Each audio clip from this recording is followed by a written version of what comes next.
So hello guys, welcome back to my channel. আমি আবার নিয়ে এসে বসে নতুন ভিডিও। এখানে তোমরা দেখতেই পারছো, এখানে বাচ্চাটা শুয়ে আছে। কেন শুয়ে আছে এটা দেখতে গেলে আপনাদেরকে দেখতে হবে ফুল ভিডিও। তো আজকে চলে এসেছি আমি নতুন ভিডিও নিয়ে।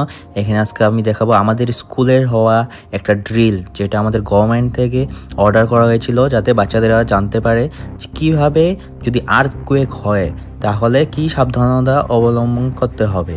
এখানে দেখতেই পারছো, এখানে ইনস্ট্রাকশন ছিল যখনই ভূমিকম্প হয় তখন কি হয়, বেল মারা হবে, মানে একটা অ্যালার্ম দেওয়া হবে, যা দেখে মানে স্টুডেন্টরা একটা সেফটি জায়গা খুঁজবে। এখানে কি হয়েছে, সেফটি হিসাবে ছেলে মেয়েরা ব্রেঞ্চের নিচে গেছে। তারপরে গেছে যখন 30 অবধি কাউন্ট হয়ে যাবে, তারপরে কি করতে হবে, আমাদের এই ব্যাগ নিয়ে আস্তে আস্তে করে আমাদের রুম থেকে বের হয়ে আসতে হবে।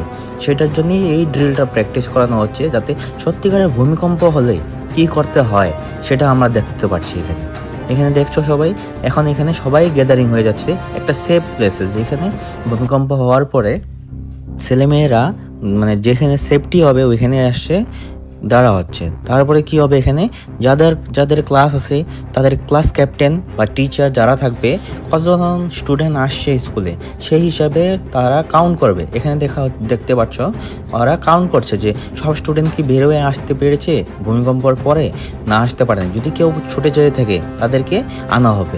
এখানে কয়েকটা ক্লাসের স্টুডেন্টদের আনা হচ্ছে, কারণ তারা মানে ডিজাস্টার হওয়ার পরে সেখানে রয়ে গেছিলো। এখানে ওদেরকে নিয়ে যায় মানে মেডিকেল টিমের কাছে নিয়ে যাওয়া হচ্ছে, যাতে ওরা ট্রিটমেন্ট করতে পারে, প্রিলিমিনারি ট্রিটমেন্ট করতে পারে, যা হয়ে মানে ওদের তারপরে হসপিটালে নিয়ে যাওয়া হবে। কারণ অন দ্য স্পট তো যাওয়া হয় না, অসুবিধা হয়ে যায় যদি সত্যিকারের ভূমিকম্প হয়ে থাকে, এরকম যদি কোনো ক্ষতি হয়। এখানে কী এরকম করে কী ট্রিটমেন্ট করতে পারবে সেটা দেখানো হচ্ছে। এখানে দেখতেই পাচ্ছ বাচ্চাটাকে এখানে দেখানো হচ্ছে যে যদি হাত ভেঙে যায় প্রিলিমিনারি ট্রিটমেন্ট হিসাবে কি করা যেতে পারে।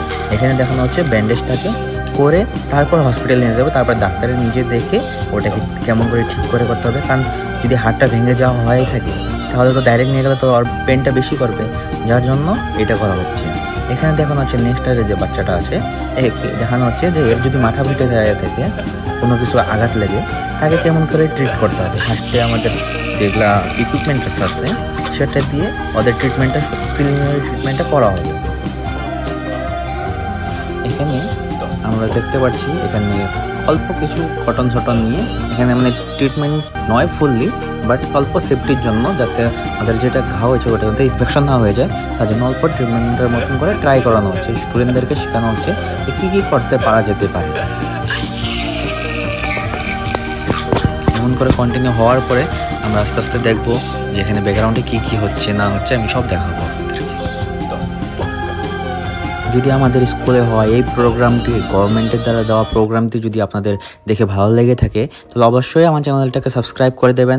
আমি অনেক আলাদা আলাদা ধরনের ভিডিও আপলোড করি, যাতে তোমাদের ইন্টারেস্ট আসতে পারে বা লাগতে পারে, যার জন্য তোমরা সাবস্ক্রাইব করে দেবে, যাতে আমি আনা নতুন ভিডিওটা তোমাদের কাছে পৌঁছতে পারে।